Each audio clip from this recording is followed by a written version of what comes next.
नाज़रीन, सखर में सेप्को जा किलोर बिना सबब जे लोड शेडिंग ऐं ॻरा बिल मोकिले शहरुनि खे परेशान कयो वञे थो। सख़्त गर्मी ऐं सेप्को जे ज़ुल्मनि सबब माण्हू रोडनि रस्तनि ते निकिरी आया आहिनि। सब डिवीज़न 4 में बिजलीअ जो डिघो ब्रेक डाउन कयो वियो, जंहिं करे बेराज कॉलोनी, वर्कशॉप रोड, बंदर रोड, शमसाबाद, आचर घिटी, गरम गोदी समेत मुख़्तलिफ़ इलाइक़ा राति जो ऊंधा में ॿुॾल आहिनि, जॾहिं त ॾींहं जो माण्हू गर्मीअ में रिझी रहिया आहिनि। बिजली न हुअण करे पीअण जे पाणी जी बि खोट पैदा थी वई आहे। होॾां सेप्को पारां बिजलीअ जूं लाइनूं सिक्योर करण जे लाइ ख़ानगी इलेक्ट्रिशियन खां कमु वरितो पियो वञे। अच्छे कारे जा मालिक ख़ानगी इलेक्ट्रिशियन डायरेक्ट कनेक्शन ऐं डमी मीटर ख़ानगी इलेक्ट्रिशियन खां लॻाराए वञनि था।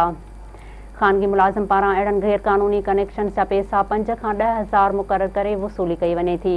होॾां बिजलीअ जो अधूरो कमु थियण सबबि मुख़्तलिफ़ वक़्तनि ते करंट लॻण जा हादसा बि थींदा रहनि था, पर अहिड़नि ख़ानगी इलेक्ट्रिशियन खां मुसलसल बिजलीअ जो कमु करायो पियो वञे, जिन जी सही नमूने सां सिख्या बि खेनि नाहे ॾिनी वई।